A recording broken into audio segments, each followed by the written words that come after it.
badan kita. Okey, kesihatan usus.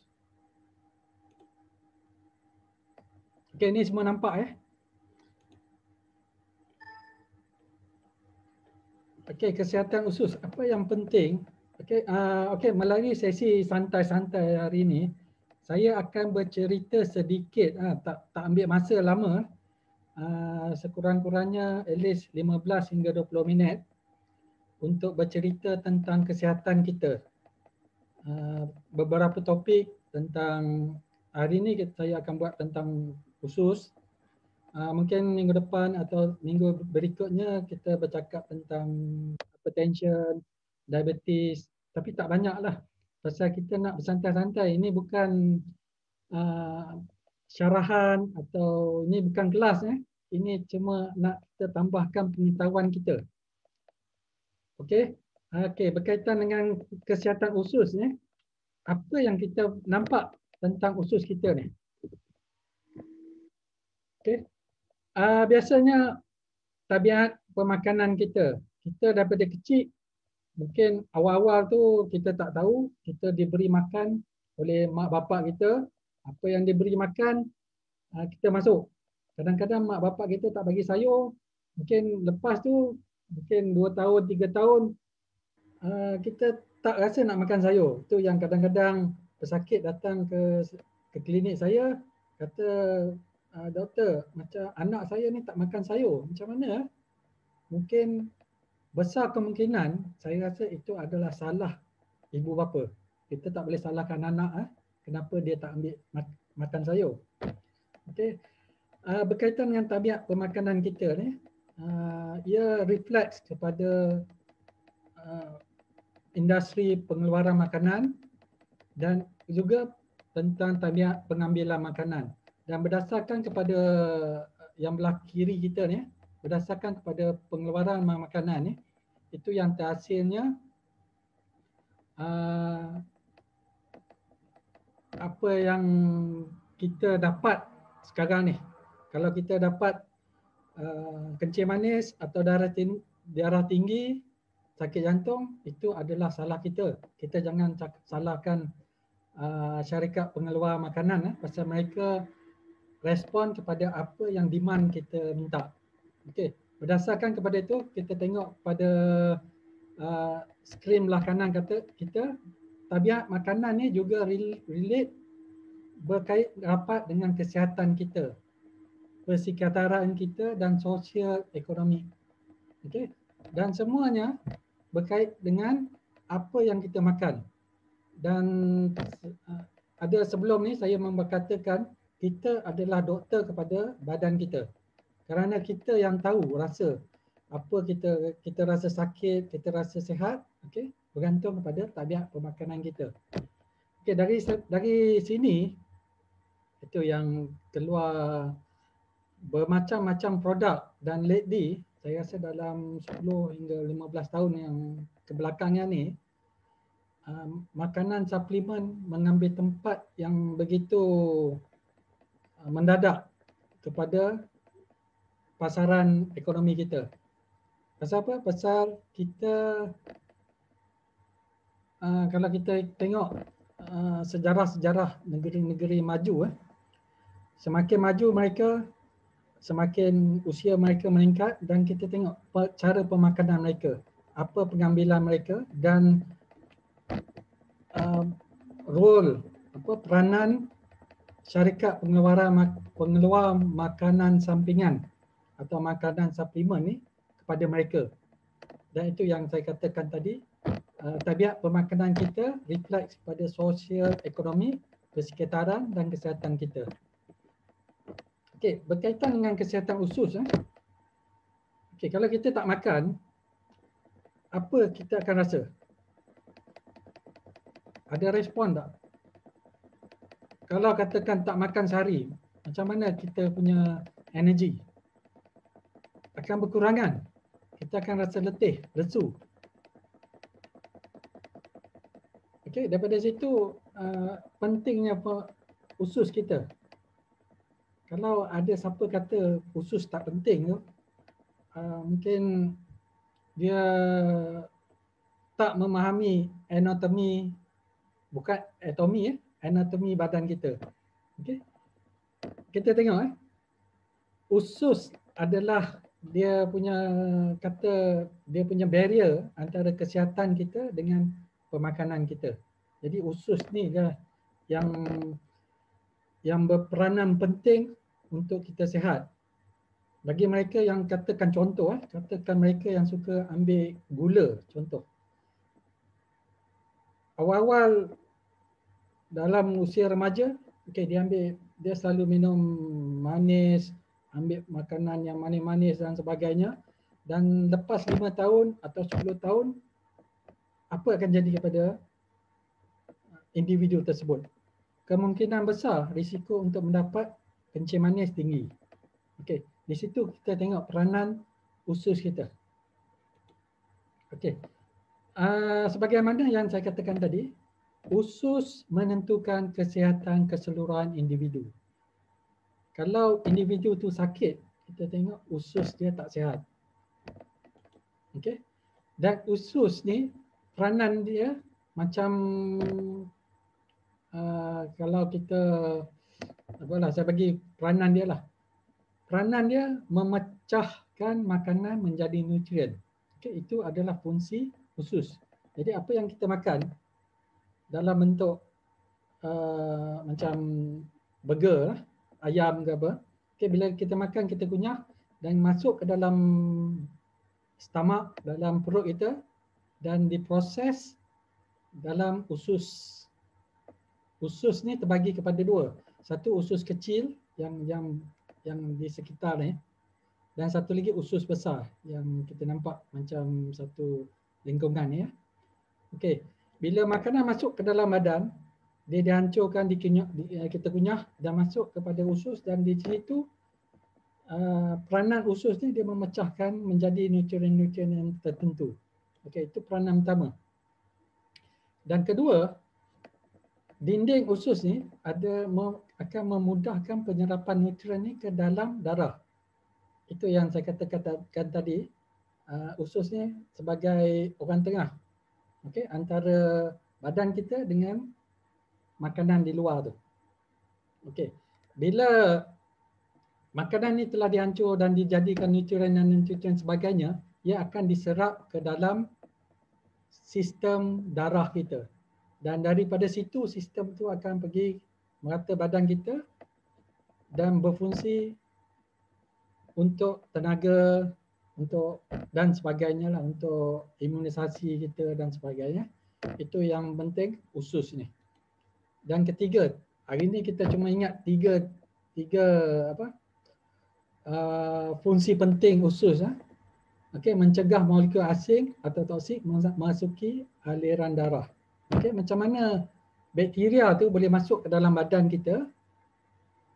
Okey, dan macam mana ia dapat mencegah usus ni, dinding ni usus, mencegah bakteria tersebut dari memasuki sistem darah kita dan menyebabkan kita sakit. Okey, boleh tak perlu ingat banyak-banyak. Satu yang penting kita ingat, dia memecahkan makanan yang kita makan tu jadi nutrien. Nutrien ni penting untuk badan kita, untuk tenaga, untuk dan sebagainya, fungsi-fungsi lain lah. Okay. Satu. Yang kedua, penyerapan. Usus memain peranan, dia menyerap nutrien ke salur darah. Daripada salur darah tu dia masuk ke sistem badan kita, dia pusing ke otak, ke jantung, ke buah pinggang dan macam-macam lah, ke jari dan sebagainya, untuk tenaga, untuk tisu-tisu kita hidup.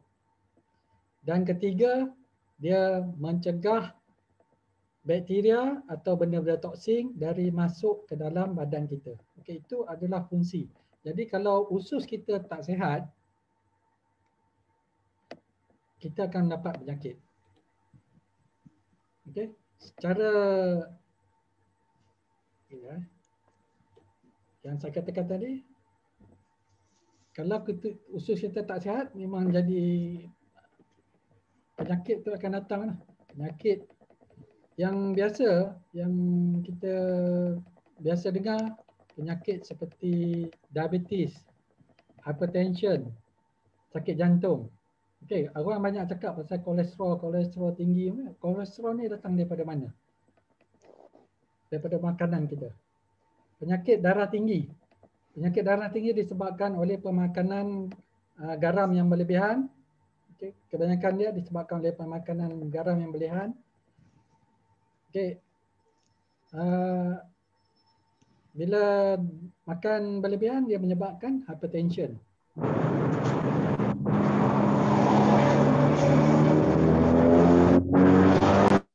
Ada bunyi. Okey, apa yang kita perlu buat kalau kita tahu peranan usus dan kita perlu tahu apa yang ada dalam usus kita. Dia bukan satu tiub yang kosong.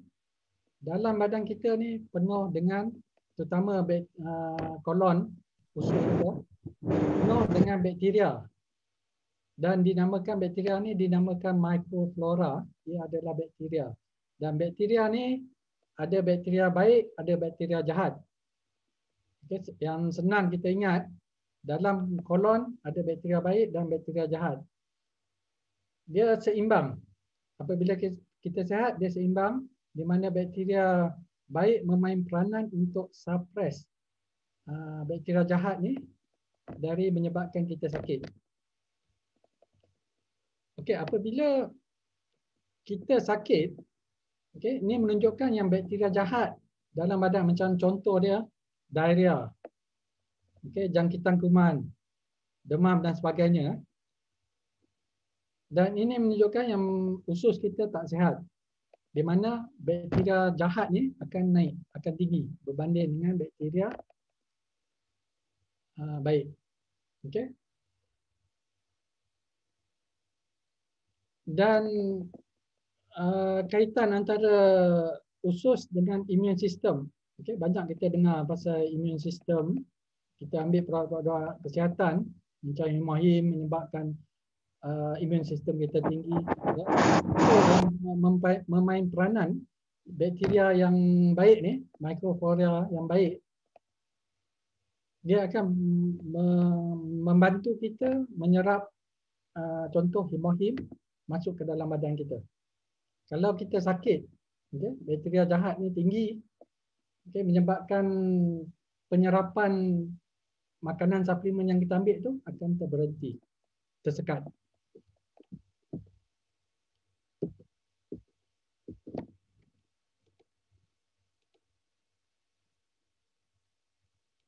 Okay, yang orang kata probiotik. Dan apa peranan probiotik? Itu yang saya katakan tadi. Ia adalah bakteria yang baik dalam usus kita. Okey, bakteria yang menjadikan kita imun kepada penyakit, bakteria yang menolong, membantu kita dari mendapat penyakit, yang membantu kita meningkatkan imun sistem. Jadi bakteria ni memain peranan yang penting dan ia dinamakan, kalau makanan suplemen kita, dinamakan dalam bentuk probiotik. Dan ada satu terminologi prebiotik. Okey, apa beza prebiotik dan probiotik ni? Probiotik adalah bakteria, prebiotik ni adalah makanan kepada probiotik, makanan kepada bakteria. Contoh prebiotik, macam contoh prebiotik, saya pun okey, okey, makanan seperti sayur-sayuran, okay, mereka memberi makanan kepada bakteria-bakteria baik kita. Okey, berbanding dengan bakteria jahat ni, okay, bakteria ni yang menyebabkan penyakit. Bakteria ni bila dia kuantiti dalam kolon kita tinggi, dia akan menyebabkan bakteria baik, probiotik kita dalam kolon akan rendah dan menyebabkan dominan bakteria jahat ni. Okay, bakteria ni yang menyebabkan kita sakit. Okay, apabila jadi macam keracunan makanan dan sebagainya, okay, bakteria baik tu telah dimatikan. Okey, saya suka kongsi berapa minit dah. Okey.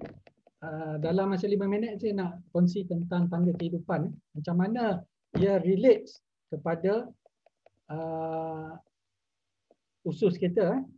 Okey, semasa kita lahir, okey, daripada kosong, masa kita lahir, selalu usus kita ni adalah sterile. Maksudnya dia tak ada apa-apa bakteria atau apa-apa. Ia dalam kandungan ibu, okey. Dan dalam bayi, usus mereka adalah sterile. Sterile, faham? Maksudnya dia tak ada kuman, tak ada apa, tak ada yang menyebabkan penyakit. Okey. Apabila dia lahir saja, mikroflora dalam usus bayi tersebut akan berkembang. Itu yang saya katakan tadi. Apa nama? Individu, mikroflora membentuk individu seseorang. Apabila mikroflora yang berkembang semasa kecil, okey, bakteria-bakteria ni apabila kita ambil antibiotik, benda-benda toksin akan menyebabkan mikroflora, bakteria yang baik ni mati dan ia reflect kepada kita apabila kita berusia nanti. Okey, itu yang ada setengah tu. Ini ada teori ya. Ada setengah tu mengatakan ada yang orang yang mendapat penyakit, orang yang mendapat allergic dan sebagainya. Ia refleks daripada pemakanan kita sejak kita lahir. Pasal mikroflora macam juga organ-organ dalam bayi, okey, dia berkembang, dia matang. Tisu-tisu tersebut matang. Sama juga dalam usus, mikroflora, bakteria-bakteria ni dia akan berkembang, dia akan menjadi banyak, okey. Dan dia bergantung kepada diet yang diberi kepada baby tersebut. Okey. Dengan kadar yang berbeza, dia berkembang, kolonisasi. Bakteria-bakteria ni berkembang, seperti cara kelahiran bayi, cara pemakanan, penggunaan antibiotik, diet dan usia, bilangan bakteria baik dalam badan kita berbeza. Ada yang kalau kita makan benda-benda yang sihat, dia akan tinggi. Tapi bila kita, itu yang saya banyak yang pesakit-pesakit saya yang kurang daripada 2 tahun, saya tak galakkan mereka ambil antibiotik. Pasal antibiotik yang akan membunuh bakteria-bakteria baik kita. Dan bila bakteria ni kurang, ia akan menyebabkan penyakit. Dia akan mendatangkan penyakit. Itu yang saya suka kongsi tangga kehidupan ni. Okey, kita dari sini kita boleh tengok daripada 0 ke 10 tahun perkembangan badan kita, dan dalam masa yang sama kalau kita relate kepada usus, okey, ia juga tengok refleks kepada kesihatan kita. Apabila kita berumur 10 hingga 20 tahun, kita belajar, kita stres. Kadang-kadang kita ambil ubat-ubat, ambil makanan diet yang tak sihat. Okey. Dan apabila kita mula berusia 30 tahun tu, sel-sel badan kita mula tua dalam proses penuaan. Dan ia refleks bila kita berumur 40 tahun, 50 tahun akan datang, sama ada kita sihat ataupun kita tak sihat. Jadi amalan hidup sihat ni, kalau kita boleh amalkan dalam usia 30 ke 40 tahun, itu lebih baik. Pasal dari sini kebanyakan penyakit NCD seperti darah tinggi, kencing manis akan datang kepada pesakit tersebut. Okey, ini kajian sedikit lagi. Kajian berkaitan dengan cara pemakanan kita untuk kesihatan usus. Yang penting masa lahir, ini kita tak boleh kata kepada mereka, kita sebagai ibu bapa, okey, kita kena sedar berkaitan dengan kesihatan usus anak kita. Okey. Masa kita Ini saranan oleh WHO, penyusuan ibu eksklusif penyusuan ibu pada anak yang baru lahir digalakkan selama 6 bulan. Yang pertama itu eksklusif. Okey. Kalau kita orang Melayu memang kita galakkan anak-anak bayi yang baru lahir itu menerima susuan ibu sehingga 6 bulan. Tapi masalah sekarang ni kebanyakan ibu-ibu yang datang ke klinik bagi tahu tak ada masa, susu tak ada dan sebagainya. Bagi alasan, tapi ini adalah satu yang amat-amat mendukacitakan. Pasal apa? Pasal kesihatan, ingat kesihatan bayi itu tersebut bergantung kepada apa yang kita beri masa dia membesar. Terutamanya 6 bulan yang pertama. Ini saranan WHO. Okay. Even dalam Islam pun kita menggalakkan anak bayi menyusu up to 2 tahun. Okay. Okay. Even WHO pun, okay, ini kita boleh dapat dalam website ni lah. Okay, kanak-kanak yang mendapat susuan ibu dan lepas 6 bulan ke 2 tahun tu digalakkan, masih lagi digalakkan menerima susuan ibu dan dalam masa yang sama makanan seimbang. Okay. Dan kanak-kanak yang ni satu lagi yang ramai yang tak tahu, okay, kanak-kanak yang berumur 2 tahun ke atas, okay, sepatutnya dia menerima makanan seimbang sebagaimana orang dewasa. Kadang-kadang mak bapak ni dia bagi anak-anak tu makan benda-benda macam junk food dan sebagainya, dan makanan tak seimbang, sayur tak cukup dan sebagainya. Jadi kita harus ingat umur 2 tahun ke atas mereka perlu menerima makanan seimbang sebagaimana kita sebagai orang dewasa, terutamanya dari segi gula. Gula ni memang kalau kita anak-anak ni kalau nak minum mesti dia akan minum minuman yang manis-manis.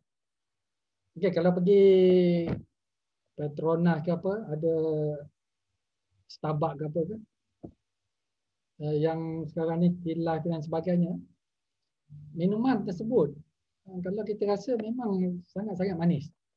Kalau kita minum teh tarik, teh ais ke di kedai-kedai, kalau kita tengok macam mana dia bancuh, okay, banyak mana susu yang digunakan. Susu pun bukan susu yang sihat, susu pekat. Dan mungkin dalam satu cawan tu separuh atau lebih sikit daripada suku akan jangan letak susu. Dan gula tu jangan cakap lah. Kalau air tak manis, kita akan rasa tak sedap dan kita akan rasa orang yang jual tu kedekut. Sama juga garam dan lemak. Jadi kita perlu ingat kanak-kanak yang berusia 2 tahun ke atas perlu mendapat makanan seimbang sebagaimana kita mendapat makanan kita makan orang dewasa. Okey, yang penting kat sini, okey, probiotik. Atomy ada satu probiotik. Betul. Okey, probiotik plus 500 mg. Okey, probiotik plus, betul lah. Okey, apa yang penting? Apa dia probiotik? Dan di mana dia boleh didapati dan apa kandungan tu? Itu kita boleh tengok Atomy punya probiotik. Kita perlu tahu apa kandungan dia, apa bakteria yang ada, yang digunakan dan ia sesuai untuk siapa. Okey. Okey, Caroline, ada apa-apa soalan? Terima kasih Dr. Tajul. Mereka tanya boleh tak kuat sikit sebab tak dengar, ada yang dengar. Tak apa dah. Okay. And then ada banyak soalan juga. Pertama ialah Encik Ilhami, dia cakap kawan saya dah buat enogram dan ada 3 saluran tersumbat masing-masing 90%, 75% dan 70%. Angiogram. Angiogram. Dan dia dah dijadualkan untuk buat bypass surgery pada bulan 8 2021. Jadi saya dah suggest dia ambil hemohin 2 sachet setiap hari nak minta pandangan Dr. Tajul. Okey, berkaitan dengan sakit jantung, hemohim boleh diambil. Tapi dalam masa yang sama, untuk hemohim bertindak dengan lebih berkesan, okay, sebagaimana saya katakan tadi, probiotik, kita perlu ambil probiotik at least bangun pagi sebelum makan kita ambil probiotik, dan makan sarapan, dan lepas makan kita ambil hemohim, dan boleh untuk penyakit jantung, elok untuk penyakit jantung. Tapi jangan berhenti dari follow up hospital lah. Sakit jantung ni something yang unpredictable. Kita tak boleh ramalkan. Katakan kita sakit jantung ni dia belah kiri Jangan pasal ada setengah tu dia kata sakit jantung belah kanan. Jantung kita belah kiri. Okey. Apabila kita rasa sakit jantung ni, kalau nampak kalau ada blok atau apa-apa, kita akan rasa sakit di sebelah bawah lengan kita hingga ke situ. Dan kadang-kadang sakit jantung ni dia mirip sakit gastritis, sakit di ulu hati kita. Okay. Jadi kalau katakan mereka yang berusia 40-50 tahun, okay, kena aware, kena berhati-hati dengan simptom-simptom sakit jantung ni. Okay. Sebagaimana yang saya tunjuk tadi, tangga kesihatan, bagi mereka yang belum didiagnose penyakit apa-apa, umur 30 ke 40 tahun adalah masa untuk kita berubah. Okay, daripada kalau kita makan benda-benda yang tak berkhasiat, 30 tahun ke atas tu, kita kena tukar cara hidup kita. Amalkan gaya hidup sihat. Okey. Okey, soalan tadi okey. Jadi ada soalan yang berikutnya? Soalan seterusnya ialah dari Mario. Ada tak? Sebab tadi dia punya phone banyak bising, so saya taruh dekat waiting room. Tak tahu dia dah keluar balik tak. Okey, Mario tanya, kalau rasa bening ulu hati dan rasa mual, nak muntah, kadang rasa air pedih, shoot ke tekak, adakah dia petanda gastrik yang akan bermula? Sebab dia cakap kadang-kadang dia miss breakfast, tapi yang nampak sangat ialah bila makan berunsur pedas, pada masa itu juga air pedih shoot ke tekak. Tak kira breakfast, lunch atau dinner. Dia cakap, saya sekarang berpantang makanan pedas sebab perut sangat tekak bila air pedih shoot naik. Okey. Umur dia berapa? Encik Mario ada tak dekat sini?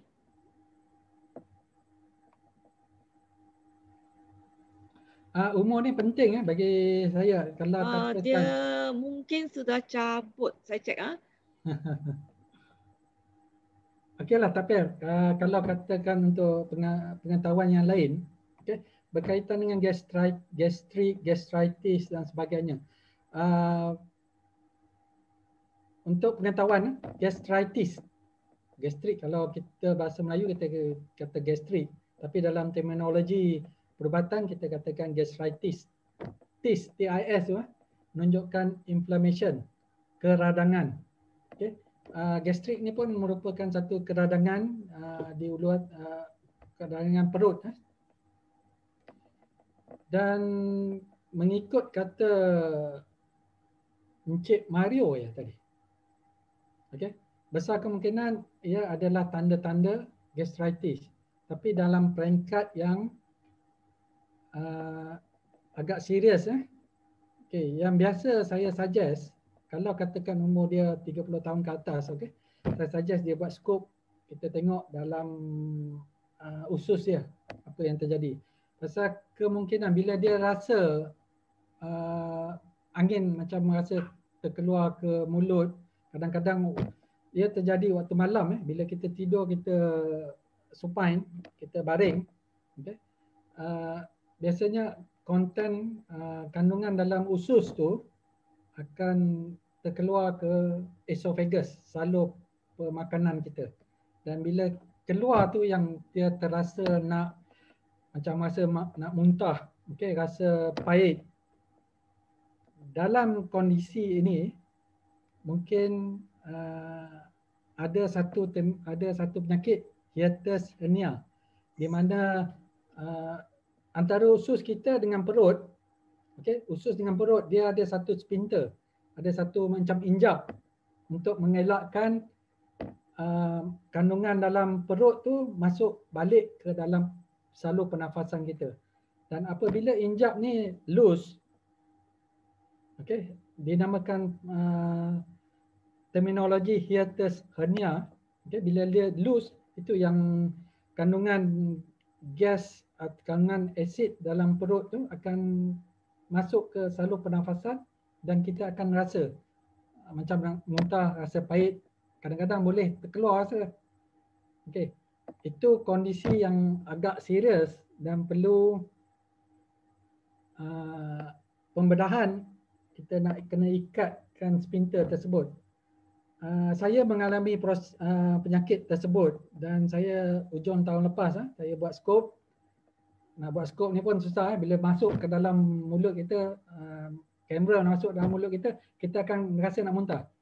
Okey. Bila saya buat skop tu, okey, sphincter saya sudah loose, sudah longgar dan itu menyebabkan kita akan rasa loya, rasa nak muntah. Dan bagi saya cuba untuk mengambil alternatif rawatan alternatif dan saya kaji berkaitan dengan hemohim and probiotik. Okey. Dua produk ni nampak boleh membantu, bukan merawat. Bagi saya ia boleh membantu mengurangkan simptom, boleh mengurangkan proses dan hopefully ia merawat. Hopefully bagi saya pasal apa, kalau ikut hemohim ni proses penyembuhan sel-sel, terutama sel-sel kalau yang gastrik ni, sel-sel usus kita, perut kita, okey, ia dapat menyembuhkan kembali. Faham okey? Dr. Tajuk, I think suara awak sudah soft sedikit sebab ada beberapa orang sudah tanya pun. Your speaker dekat mana? Your microphone? Saya pakai komputer. Mungkin kena duduk dekat sikit lah for sementara waktu. Okey, nampak muka saya besar Okey. Encik Ashadi Hasrizat Puan Noli okey tak suara dia sekarang? Boleh Dah better kan? Encik Ashadi cakap okey. Hasrizat pun cakap okey. Okey, kalau kata saya pakai mic ni, kalau macam ni okey tak? For me okey lah. Yang lain? Testing. Ashadi cakap better. Okey. Okey. Soalan seterusnya ialah dari Puan Munirah Hassan. Dia tanya, berapa cadangan intake untuk probiotik sehari? 1 sachet sehari cukup tak? Atau 2 sachet sehari? Dia juga bertanya, sama ada tak kesan probiotik yang berlebihan dalam badan kita? Kalau makan 2 kali. Apa yang disarankan oleh pengeluar produk, dia mengambil 1 sachet sehari. Okay, kalau probiotik ni elok diambil awal pagi sebelum makan. Dan untuk kanak-kanak yang saya bagi tahu tadi, kalau kanak-kanak elok ambil probiotik jugalah. Tapi bergantung kepada status kesihatan pesakit tersebut. Faham Kalau untuk just untuk kesihatan kita, untuk orang dewasa, elok ambil 1 sachet pagi sebelum makan. Dan pengambilan berlebihan je, sebenarnya kita tak tahu berapa banyak bakteria ada dalam badan kita.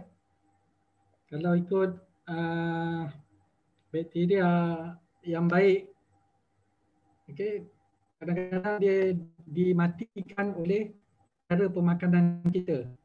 Terutamanya antibiotik. Antibiotik ni kalau ambil memang banyak bakteria dalam badan kita akan mati. Dalam masa yang sama dia merawat antibiotik tadi lah saya kata, merawat yang kita. Okey, boleh Okey, soalan seterusnya ialah dari Puan Rosina Abdullah Chuang. Dia tanya, apakah itu potasium dan apakah pengaruhnya kepada sistem badan kita? Potasium. Pengaruh potasium. Potasium dia ada garam galian dalam sistem badan kita. Berlebihan potasium tak elok. Okey, pengambilan potasium ni kalau ikut dia nak tahu bilangan banyak tak banyak potasium ni, kita kena buat ujian darah. Dan ada setengah penyakit apabila kandungan potasium terlalu tinggi akan menyebabkan efek kepada jantung. Okey. Okey, lepas tu Elna tanya, dia tanya untuk pesakit yang dengan stage 4 colon cancer perlu makan berapa sachet Atomy probiotik? Okey, stage 4 colon cancer. Okey, sebelum tu saya nak tahu dia dirawat di hospital. Okay, Cik Elna ada tak dekat sini? Tak apalah. Kalau patient yang mendapat rawatan, ada dia sudah potong dia punya usus, so sekarang dia ada itu stoma lah. So sekarang dia ada stoma, so dia tak ada buat kemo, tapi sudah buat satu set radioterapi. Radioterapi dia buat 25 kali tapi dia sudah stop. So tak ada ubat, sahaja ubat untuk darah tinggi. So sekarang dia tengah makan Himohin, vitamin C dengan probiotik. So I nak tahu sekarang dia makan 1 paket sehari. So I nak tahu kena increase tak dia punya probiotik. Probiotik tu makan elok lah. 1 sachet tak perlu tambah. Pasal apa? Pasal pesakit tersebut telah menjalani rawatan kanser. Okey, sekarang ni apa yang penting adalah untuk badan dia memulihkan badan dia, memulihkan tenaga, memulihkan terutamanya pasien yang kanser ni lebih kepada emosi, okey, lebih kepada pemakanan dia. Elok ambil probiotik sebagaimana yang disarankan, kita tak perlu ambil berlebihan. Okey. Dan satu lagi, kalau dia boleh ambil Himohim lagi baguslah. Okey, dia bagi mencegah, memulihkan, menaikkan kembali imun sistem. Ada pendapat yang menyatakan bahawa kanser berkait rapat dengan sistem imun badan kita. Apabila sistem imun badan kita compromise, macam kita sistem imun kita rendah, contoh sistem imun kita rendah, kanser ni akan pop up, akan muncul. Itu ada setengah pendapat lah mengatakan. Jadi itu yang penting bagi kita untuk mengekalkan sistem imun badan kita. Okay, macam pesakit tadi telah mendapat rawatan dan kebiasaannya mereka yang mendapat kemoterapi, okay, memang akan jadi emosi dia terganggu, dia lemah dan mereka memerlukan suplemen. Okay. Dan saya perlu katakan sekali lagi produk-produk food supplement ni bukan ubat. Itu kita kena ingatkan dalam pemikiran kita. dan ia membantu dari segi ketahanan imun sistem, ketahanan badan kita melawan penyakit. Okey, Balik ada kepada lagi Wan Roslina tadi, dia suara cakap okey ya? suami dia dah berlebihan potasium. Apakah makanan yang perlu dikurangkan? Makanan yang perlu dikurangkan. Your connection dah. Connection saya kadang-kadang tak stabil. Sekejap. Okey, makanan yang lain sama ada dia mengambil makanan-makanan yang berlebihan. Contoh, saya tak pasti ya. Seperti pisang dan ada sayur-sayur. Itu kena go through balik lah makanan yang menyebabkan potasium tinggi. Tetapi untuk pesakit ni, pemantauan potasium dia memang penting. Pengambilan ubat-ubatan yang menyebabkan potasium tinggi perlu dielakkan. Kat sini saya tak pasti, nanti saya akan rujuk balik apa yang menyebabkan potasium tinggi. Okey. Dr. Tajul, saya dapat mesej cakap your admin, your nama is admin kan, your bandwidth sangat rendah. Itulah. Kadang-kadang sini dia punya connection problem sikit. Okey. Okey, ada satu soalan dari Marani Man. Kita tunggu Dr. Tajul sebentar, dia adjust dia punya internet. Oh, buka pintu. Oh, okey. Okey, ada seorang yang bernama Marani Man. Dia cakap Buase yang sudah dioperate sesuai dengan probiotik atau hemohin. Apa ni? Buase. Buase. Yang sudah surgery. Dua-dua elok. Dua-dua elok, okey. Pasal apa? Pasal yang saya katakan tadi ya. Probiotik elok untuk usus. Okey, ia yang 3 peranan tadi ya, yang saya katakan 3 peranan penting usus ya. Okey. Probiotik ni akan membantu usus memainkan peranan usus. Okey. Apabila kita mengambil hemohim, okey, kita tengok apa fungsi hemohim. Dia untuk tenaga, untuk imun sistem, untuk memulihkan sel-sel, NK dan sebagainya. Jadi pengambilan kombinasi dua ni saling bantu-membantu. Kalau boleh ambil probiotik sebagaimana yang disarankan waktu pagi ya, sebelum makan, dan hemohim lepas makan.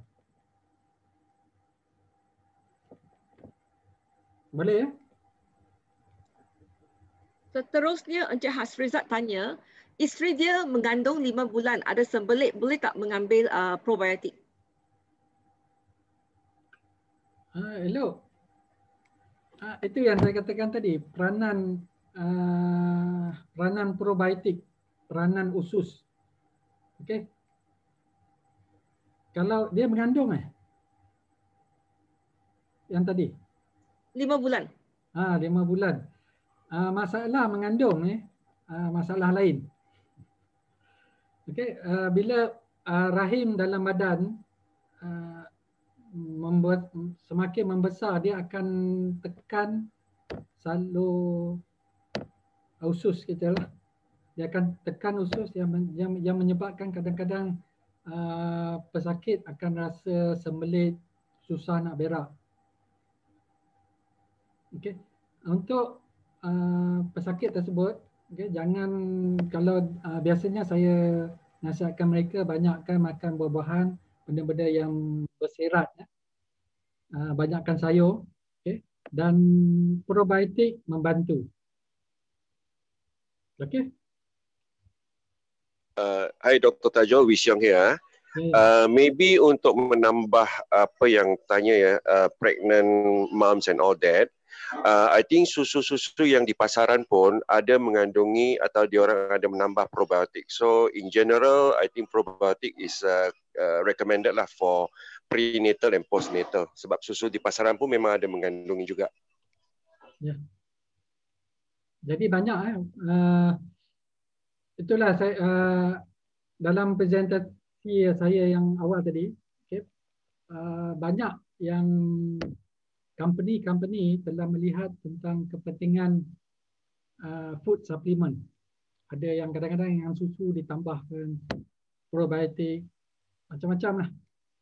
Okay. Okay, Thank you. Seterusnya, okay, Encik Puan Azima binti Basari tanya, kalau ada batu karang boleh tak makan hemohin?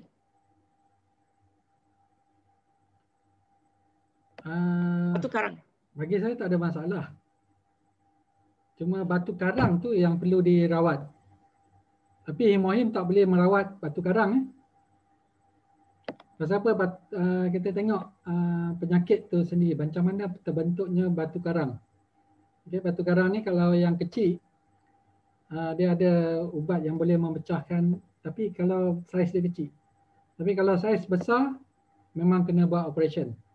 Ataupun sekarang ni ada laser sound treatment, dia memancarkan supaya batu tu pecah. Tapi dalam masa yang sama, memang kena buat rawatan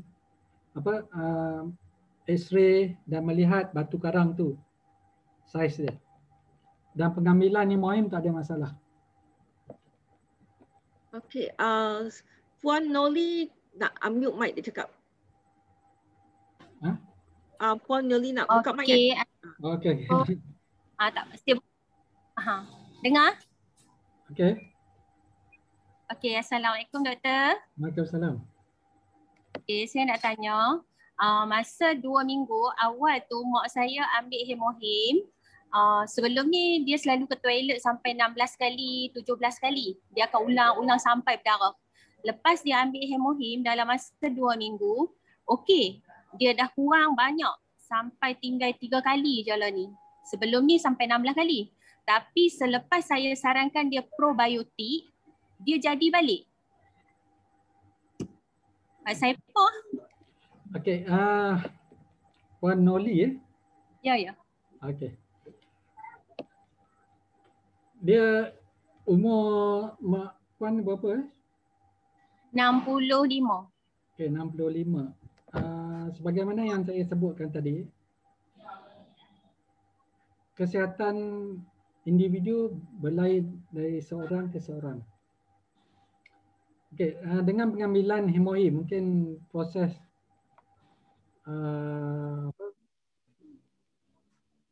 usus dia respon. Okay, kadang-kadang setengah orang dia tak respon kepada suplemen, tak respon kepada ubat-ubatan. Itu yang saya katakan tadi. Setiap orang berlainan respon dia. Yang biasanya kalau kita cadangkan secara general, pengambilan probiotik, contoh pengambilan probiotik elok untuk sembelit, pengambilan probiotik elok untuk mereka yang mengalami penyakit-penyakit seperti Crohn disease, penyakit batuk usus, elok. Tapi ada setengah tu dia tak respon kepada ubat tersebut ataupun suplemen tersebut, atau tak respon pada pemakanan. Itu yang terjadinya. Dia macam dia tak sesuai lah. Macam saya merawat, kadang-kadang saya bagi ubat untuk demam, kadang-kadang ada yang respon makan sebiji elok terus. Ada yang mungkin ambil 3-4 hari dan mungkin ambil. Mungkin mak Puan Noli tak sesuai untuk probiotik. Okey. Jadi saya suruh dia stop lah untuk probiotik. Berhenti probiotik dan sambung hemohin. Okey, terima kasih doktor. Dr. Tajuk, ada 2 soalan yang kena mengena dengan probiotik tadi. Encik Farid bertanya, boleh tak ambil hemohin, boleh tak ambil hemohin beberapa minit sebelum tidur? Dan kedua, M301A Kedah tanya, boleh tak pesakit arthritis makan hemohin? So 2 soalan tentang hemohin. Kalau boleh, Okay, kalau boleh nak ambil ubat tu janganlah masa kita nak dekat tidur kita ambil ubat ataupun suplemen. Pasal apa? Pasal kalau kita tengok proses usus, okay, kita bagi rehat pada usus. Proses usus, dia ambil masa dalam at least 2 jam untuk memproses apa yang kita makan. Itu yang kadang-kadang yang siapa yang ada gastrik atau yang saya katakan hiatus hernia tadi, okey, sekurang-kurangnya waktu malam tu dia makan 2 jam sebelum tidur. Bagi waktu dia jaga, bagi dia proses badan. Memang usus kita takkan tidur. Kita walaupun kita tidur, mind kita tidur, tapi usus berjalan seperti biasa. 24 jam. Kalau usus ni berhenti, okay, maksudnya besok kita tak nampak dunia ni lah. Okay. Tapi kita bagi usus kita, masa kita sedar, bagi dia rehat, bagi dia proseskan apa yang kita makan. Itu yang saya kata, kalau boleh janganlah 30 minit sebelum nak tidur kita makan. Kesian dekat perut kita dah. Dr. Tajul, we show again. Just to confirm, sembelit is constipation kan? Sembelit constipation. Alright, maybe another product yang boleh bantu sembelit, Atomy ada produk psyllium husk. Oh, ada. Tapi daripada lah, jadi mungkin boleh bantu salah sembelit. Dia macam kes sembelit ni pun internet saya ni tak berapa elok. Dia ada tulis ni. Okey. Makanan-makanan bersirat. Okey. Kalau ada Atomy saya tak apa lain saya tak thank you. Bagi tahu yang berkaitan dengan produk tersebut tadi, apa dia yang psyllium husk ada dekat yang tadi psyllium husk. Tapi itu kena order daripada Korea, daripada Mall Korea, psyllium husk. Di sini kita pun ada, di sini ada produk psyllium husk juga kalau di farmasi-farmasi. Tapi daripada Atomy kita kena order daripada Korea. Okey. Apa-apa yang berkaitan dengan sembelit yang elok, macam-macam produk-produk yang sirat tinggi lah, macam sayur-sayuran dan sebagainya. Macam sayur-sayuran pun bergantung kepada macam sembelit, biasanya atau buah-buahan saya galakkan mereka makan macam apa, banana, pisang, betik. Mereka lebih tak ada pembentukan najis yang keras. Suara Dr. Tajul macam tak kuat. Actually dia tak stabil. Kadang-kadang dia tinggi, kadang-kadang dia rendah.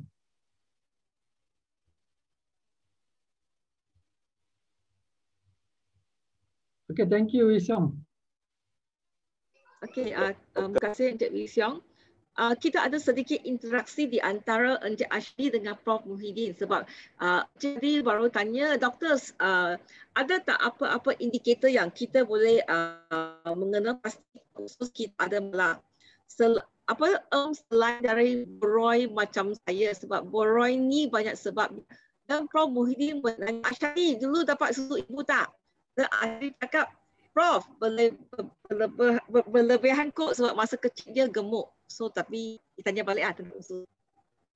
Sama ada indikator yang kita boleh identify atau mengenal pasti kalau usus ada masalah. Apakah simptom kan Encik Ashadi? Adakah ini soalan Encik? Nak Dr. Tajul, ada ini simptom ataupun indikator lah yang mengatakan usus kita ni tengah kotor ke, tengah masalah ke, sebab besides pergi check doktor tu mungkin kita tak nak tahu jugalah apa simptom dia. Doktor?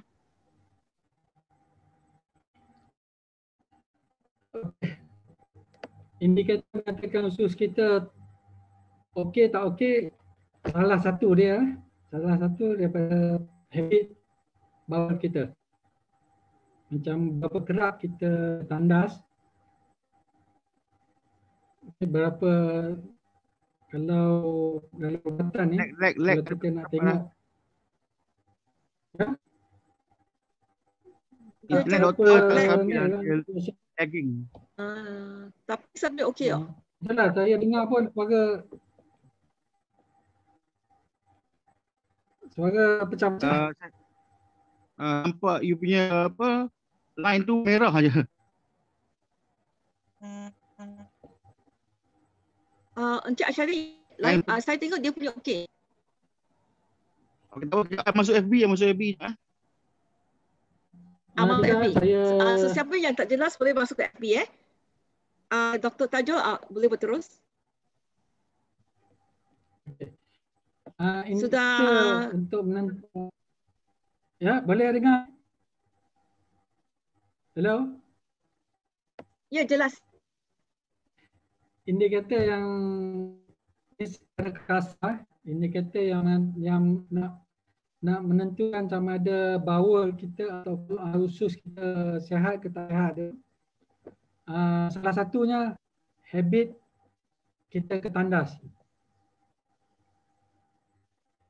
Okay, kadang-kadang kalau kita makan makanan yang tak elok, macam makanan yang basi, okay, dan selepas 3-4 jam kita cirit berit, okay, itu tunjukkan yang makanan kita makan tak elok. Okay. Dan kalau kita sihat, contohlah kalau kita sihat, bowel habit kita normal, kita ketandas sehari sekali, okay, maksudnya bowel kita sihat. Tapi kalau katakan 3-4 hari sekali, maksudnya bowel kita tak proses makanan seperti mana yang normal, ada masalah. Itu yang terjadinya penyakit-penyakit seperti sembelit. Okay. Kalau yang cirit berit tu daripada pemakanan kita yang tak, daripada makanan yang basi atau makanan yang telah yang ada bakteria dan sebagainya lah. Okay. Dan indikator lain, kita tengok pada BMI kita lah.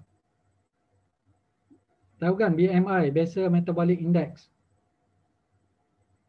Kita ukur pasal apa? Pasal saya katakan ini ya, pasal apa yang awal-awal tadi, pembentangan saya tadi, apa yang kita makan refleks kepada apa kesihatan kita. Boleh ya, Cik Asyari?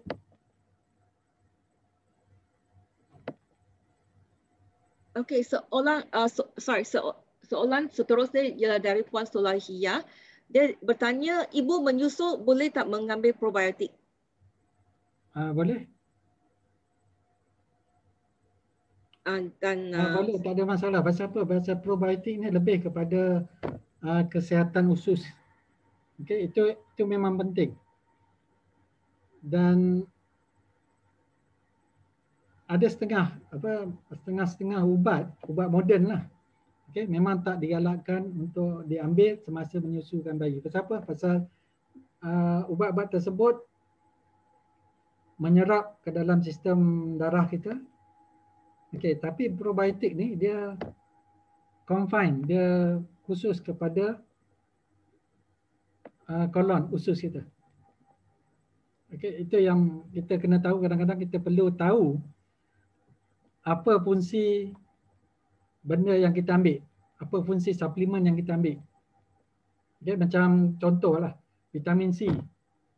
Apa fungsi dia? Maksudnya vitamin C masuk ke dalam badan kita, menyerap ke dalam salur darah dan memain peranan untuk kulit dan sebagainya. Okay. Macam juga Imohim, dia masuk ke dalam badan kita, ke dalam usus, diserap ke sistem pendarahan, sistem darah kita dan pergi ke tempat-tempat yang macam untuk immune system dan sebagainya. Okey. Dan probiotik fokus kepada usus. Tadi saya dengar Prof Muhyiddin tanya Ashadi ada ambil susu masa kecil tak? Yang ini kita jangan salahkan Encik Ashadi ya. Pasal apa untuk bayi-bayi, untuk baby-baby yang kecil ya, okay? Bukan dia salah dia orang tak mengambil makanan, tak mengambil makanan yang sihat. Okey, kita kena salahkan ibu bapa. Pasal ibu bapa lah yang memberi makanan kepada baby-baby ni, kepada anak-anak mereka. Doktor. Assalamualaikum doktor. Saya nak tanya satu soalan. Sorry ya. Doktor, saya nak tanya, adakah dalam Atomy ni suplemen yang boleh menghilangkan kegelisahan macam tak boleh nak tidur, macam fikiran terganggu? Bukan saya tanyalah, tapi customer saya tanya. Ada tak dalam Atomy ni suplemen yang boleh menghilangkan kegelisahan? Boleh tu doktor jawab tak? Boleh. Okey, so far yang saya fokus pada health product. Mungkin so far yang boleh mengurangkan stres, Imohim ada kajian menunjukkan yang dia boleh mengurangkan stres kepada pemakan, siapa yang memakan Imohim. Jadi Imohim ni sesuai lah untuk mereka yang mengalami stres yang berlebihan. Tapi dia bukan merawat dia mungkin mengurangkan tindak balas dalam badan, keradangan dan sebagainya. Okey, Cik T yang soal. Okey. Kak Yati, terima kasih doktor ya. Itulah kalau boleh suggest dia ambil Imohim. Boleh ya? Okey. Nanti saya beritahu dia. Okey, terima kasih doktor. Dia dah jadi ahli ke apa? Dia dah jadi ahli. Tapi dia tak tahu. Dia macam tak tahu nak ambil yang mana. Sebab dia kata dia macam gelisah, malam tak boleh nak tidur. Macam tu. Kebiasaannya lah kalau untuk bagi efek Imohim dengan lebih berkesan, saya suggest kepada klien saya lah, biasanya saya akan suggest ambil Imohim, ambil probiotik pagi sebelum makan dan selepas makan ambil Imohim pagi, dan waktu malam lepas makan malam ambil satu lagi Imohim. Okey. Boleh Okey. Nazli Biker Boy sudah tanya 2 kali. Kalau ada penyakit hati kering, boleh tak ambil Imohim? Hati kering? Hati kering, tulis penyakit hati kering. Nazli ada tak dekat sini? Hati kering ni macam hati kering ada. Biasa kita cakap hati kering ni orang yang keras, orang yang tak peduli apa-apa. Dr. Tajul, orang dekat Facebook ni cakap tak jelas Tak jelas dekat Facebook Live mereka banyak komen. Pasal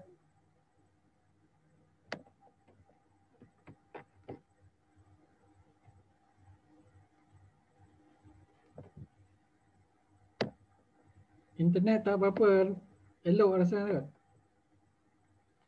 Mungkin yang mikrofon itu. Sekarang okey? Saya tutup tadi kok mikrofon. Okey, tak apa. Kita tinggal 15 minit. Hati keras tu saya tak pasti ya. Hati kering. Ashadi nak beli mic untuk you. Boleh. Okey. Bagi apa? Prospek satu ke prospek yang baik kat saya ke okey lah.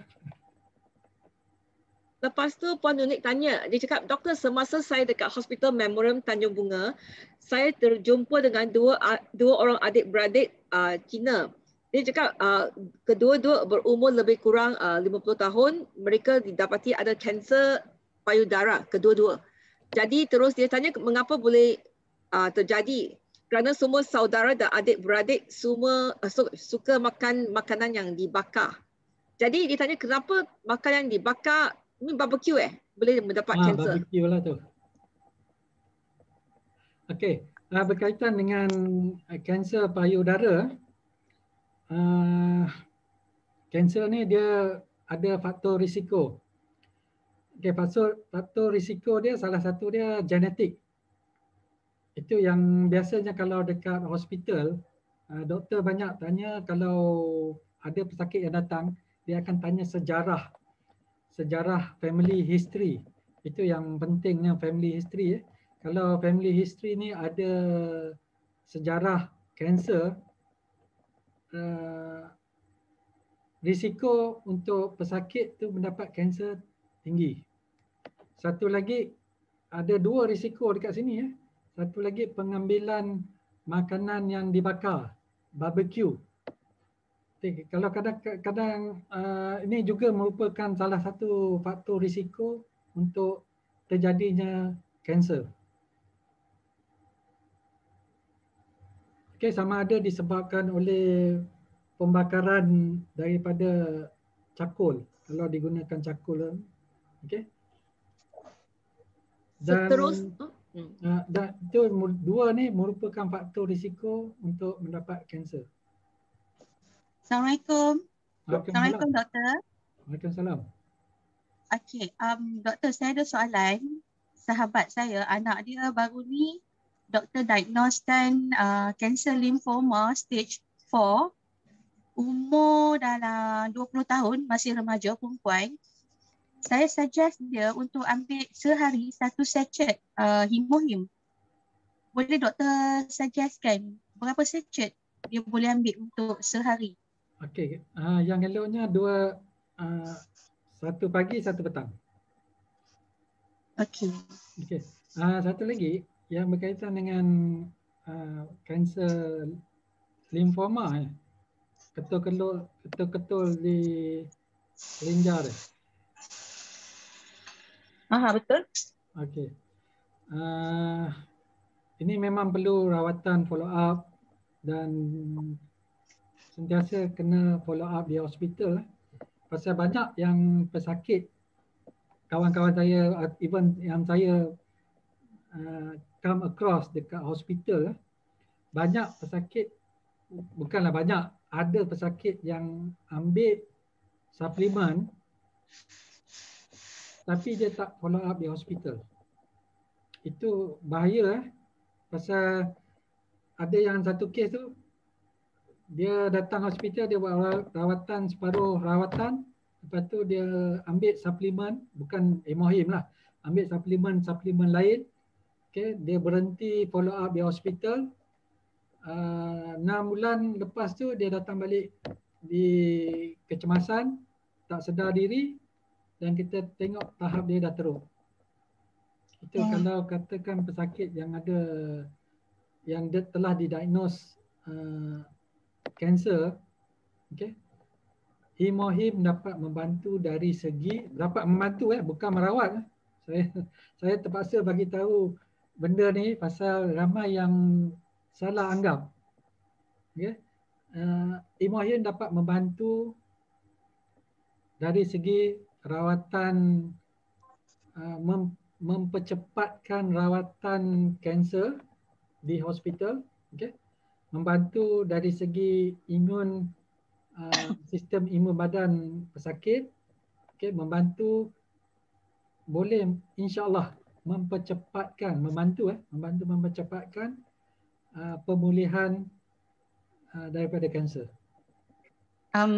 Anak dia memang dalam rawatan, dah 2 kali buat kemo. Dan masa kemo first tu memang saya suggest dia ambil Himohim. Alhamdulillah. Lepas dia buat kemo, dia tak ada simptom-simptom yang teruk selepas kemo tu. Jadi dia sihat. Cuma dia ada jadi macam naik merah-merah dekat kulit dia. Itu pun sementara je. Lepas tu dia dah okey. Jadi saya cuma tak berani nak suggest lebih daripada 1 sachet. Elok 2. Pagi dengan petang. Okey. Okey, baik. Terima kasih doktor.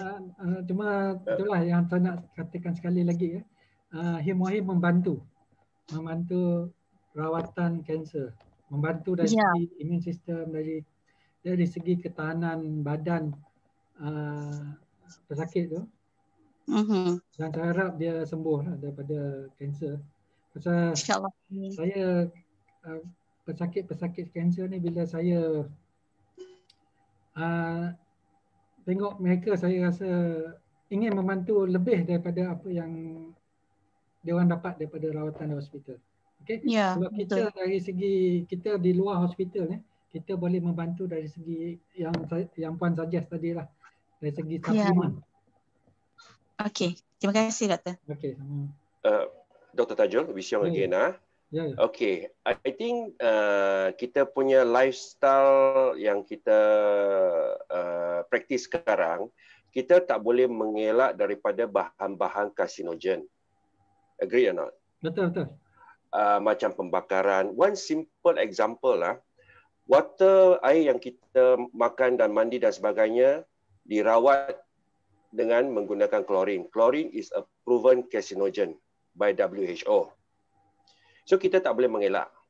Apa yang kita boleh membantu diri kita sendiri adalah untuk ambil suplemen seperti Himohim yang boleh mengaktifkan NK cells kita. NK cells kita yang akan identify sel-sel kanser. So it can be a treatment, Himohim can be consumed as a treatment or as a prevention. Sebab kita memang tak boleh elak daripada carcinogen di sekeliling kita. What is your pandangan? Betul tu. Even kalau kita tak pakai macam ubat gigi kan. Ubat gigi macam-macam lah kalau dekat sini. Itu yang saya katakan tadi. Even asap rokok, asap kereta. Okay. Memang kita tak boleh mengelakkan daripada terdedah kepada risiko kanser. Tapi kita boleh menolong diri kita dengan pengambilan suplemen untuk menambahkan imun sistem kita. Thank you, Wisyong. Okey, tinggal 7 soalan maksimum. Puan Zalina tanya di sini dan di Facebook, sama ada kolesterol tinggi, apakah suplemen yang Dr. Tajul akan nasihatkan? Kolesterol. Ya. Apa yang susah saya. tak masuk otak saya lagi. Okey, kolesterol lebih kepada pemakanan kita. Macam mana pun saya rasa lebih kepada pemakanan kita, dan dari segi untuk mengelakkan atau mengurangkan, kita boleh ambil suplemen seperti probiotik dan Himohim. Okey. Banyak sini saya suggest probiotik dan Himohim. Betapa pasal saya nampak benda-benda ni membantu kita untuk penyakit-penyakit mengurangkan risiko untuk mendapat penyakit-penyakit yang lain. Okey, kalau boleh ambil apa nama tadi? Probiotik dengan Himohim. Okey, Puan Nunik bertanya, pada zaman musim pandemik ini, sebagai Atomen, kita boleh tak promosikan vitamin C, probiotik, dan bagaimana untuk memulakan sharing kita untuk memperkenalkan produk ini kepada orang ramai? Okey, vitamin C. Okey, salah satu yang betul-betul diperlukan waktu pandemik sekarang. Okey, banyak suggestion daripada doktor-doktor untuk pengambilan vitamin C. Kalau boleh kita ambil vitamin C, dan dalam masa yang sama immune system penting.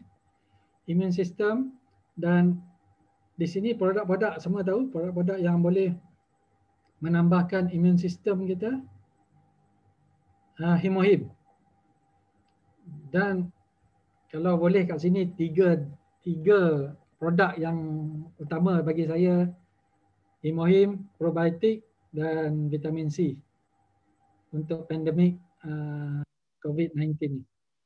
Pasal apa tadi yang saya kata, probiotik membantu penyerapan hemohim di usus dan dalam masa yang sama peranan vitamin C untuk meningkatkan lagi imun sistem itu. Okay. Dr. Tajo, about vitamin C ya, because vitamin C mengandungi fungsi antioksidan. So adakah ia boleh membantu pesakit-pesakit kanser tambah dengan hemohim? Boleh. Bagi saya lah, pendapat saya,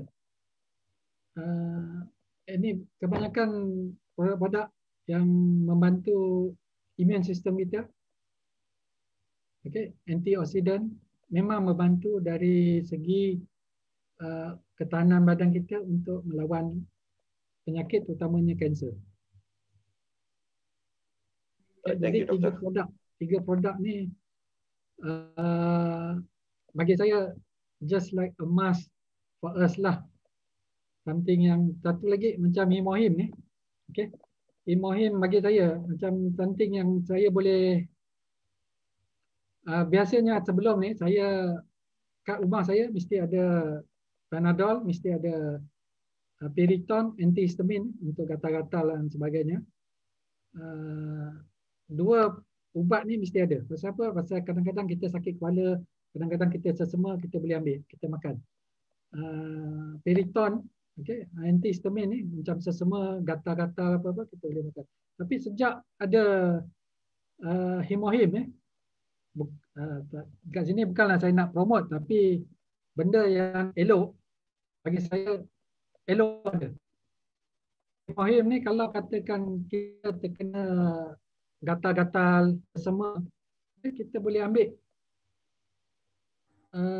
tambahan daripada suggestion tadi, satu pagi, satu katakan tengah hari terjadi, kita boleh ambil satu sachet untuk semua, untuk hari elok, untuk sakit-sakit. Tadi ada satu soalan berkaitan dengan sendi, arthritis dan sebagainya. Kan saya rasa hemohim pun elok untuk sakit-sakit tersebut. Kalau sakit kepala, hemohim elok. Sekali makan mungkin akan respon, tapi kebiasaannya bagi saya, kalau saya sebelum ni saya sakit kepala, saya ambil Panadol. Selepas saya tahu tentang hemohim, dia punya fungsi dah, anti keradangan, okay, menaikkan imun sistem. Okay, saya gunakannya untuk diri sendiri. Berkesan. Tapi kadang-kadang kalau dia sakit tu terlalu kuat sangat, terpaksa ambil ubat lain lah. Boleh Okey, tinggal 5 soalan terakhir. Puan Munira tanya, doktor, probiotik nak makan 30 minit sebelum makan atau tak ada selang masa? Kalau boleh ada jarak lah. Saya tak nak bagi tahu berapa minit ke. Pasal kadang-kadang dia bergantung pada kita lah. Kadang-kadang kita nak makan, takkan nak tunggu 30 minit lepas tu baru makan. Okay, bergantung pada kita diri sendirilah. Tapi yang suggest, at least ada gap. Bagi saya ada gap at least 5 ke 10 minit sebelum kita makan. Even selepas makan pun at least ada gap sebelum kita ambil hemohim. Pasal apa? Pasal saya rasa badan kita, usus kita ni terlalu orang kata terlalu menakjubkan. Pasal dia boleh memproses apa yang kita makan. Kita campur-campur macam mana pun, bila masuk ke dalam badan kita, dia akan proses ini masuk ke sini, ini masuk ke sana, ini diserap dekat sini. Itulah bila usus kita sihat, kita akan rasa sihat. Okey? Berkaitan dengan masa tu, itulah kalau boleh ada gap between pengambilan food supplement dengan makanan. Okey, soalan kita kena cepatkan sedikit lah. Puan Marwah dan Prof Muhyiddin tanya, Untuk mild stroke boleh tak hemohim membantu? Dan sama ada testimoni tentang mild stroke dengan pesakit tentang mild stroke dengan hemohim. Dan Prof Muhyiddin nak tahu sama ada penyakit darah tinggi dan sedang makan 2 hemohim 2 sachet sehari, bagaimanakah menggunakan pengambilan ubat darah tinggi? Lebih kurang berkaitan kan soalan dia? Okey. Stroke. Mild stroke elok. Hemohim elok.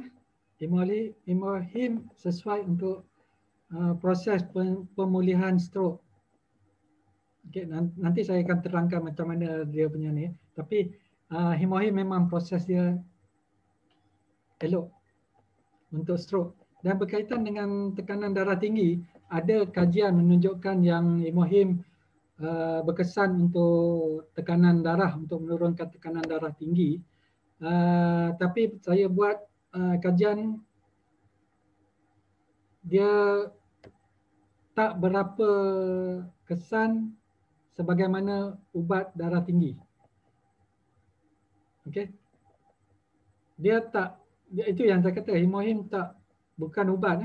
Hemohim bukan ubat, tapi dia ada kesan untuk mengurangkan sedikit tekanan darah tinggi. Saya ada program pengambilan ubat darah tinggi dan pengambilan hemohim. Macam mana kita nak buat untuk mengurangkan dos ubat darah tinggi dan kita boleh menggunakan hemohim dalam proses untuk mengurangkan tekanan darah tinggi. Nanti saya akan share lah topik berkaitan dengan tekanan darah tinggi. Pasal ini kajian saya sendiri, okay, berkaitan dengan tekanan darah tinggi, dan saya nampak secara 100% nak katakan hemohim mengurangkan tekanan darah tinggi, itu tidak. Tapi dia boleh membantu. Saya ada program nanti. Okey? Okey Prof, boleh ya? Seterusnya Puan Rozia Arifin tanya, bagi pesakit yang kerap mengalami kencing kotor dan kencing berdarah yang berulang-ulang, pesakit ini lebih kurang 40, pertengahan 40 lah. Dan apakah suplemen yang paling sesuai untuk dimakan oleh pesakit tersebut? Kencing kotor dan kencing berdarah. Kencing kotor ni biasanya jangkitan kuman lah. Jangkitan kuman, dan kita sebut tahu yang so far hemohim boleh digunakan, tapi bagi saya tak berkesan untuk membunuh jangkitan kuman. Tapi dalam proses untuk pemulihan daripada kencing berdarah, hemohim sesuai. Okey, Encik Farid bertanya, pesakit yang berumur 50 tahun, najis, berlendir dan kerap membuang air setiap kali selepas makan. Adakah ini tanda usus yang tak sihat? Dan kedua soalan dia ialah, semasa bulan puasa nanti, apakah waktu yang terbaik untuk makan probiotik? Okey, berak berlendir itu memang menunjukkan yang usus tidak sihat. Dan usus tidak sihat ni, kalau boleh kita cuba ambil probiotik. Dan pada waktu puasa, sebelum sahur tu bolehlah makan probiotik sebelum makan sahur. Itu saya katakan tadi, janganlah anggap lepas 30 minit sebelum makan, kena ada gap lah sikit. At least 5 minit, 10 minit sebelum makan, kita makan sahur, lepas tu puasa. Okey? Okey, soalan saya rasa dah lebih masa. 3 soalan saja tinggal. Okay. Cik Tri Afan tanya, Ali ni ada alpha thalassemia trait, blood rhesus negatif. Jadi dia tanya, doktor tak galakkan untuk mengambil iron tablet, hanya digalak mengambil folic acid dan tablet dan lain-lain vitamin sahaja. Apakah suplemen yang doktor galakkan? Hemohim boleh tak? Boleh, hemohim, probiotik, elok. Boleh. Hemohim dengan probiotik. Okey tak, Cik Tri? Okay, I think dia tak sempat. Apa? Caroline, apa? Bukan Encik Tri. Ini Cik Tri. Cik Tri Afan dari Kedah. Tak sama, tak apa. Okey, soalan second last Puan Roslina Abdullah tanya, pada awal pengambilan hemohin, beliau mengalami rashes di perut dan lengan gatal-gatal, tapi sekarang dah okey. Ini macam dia sharing lah. Okey. Kadang-kadang setengah orang dia ada respon kepada produk-produk herba ni, dan kadang-kadang dia boleh tolerate dengan produk tersebut. Okey. Soalan yang terakhir ialah dari Pak Sutikno. Dia nak on mic.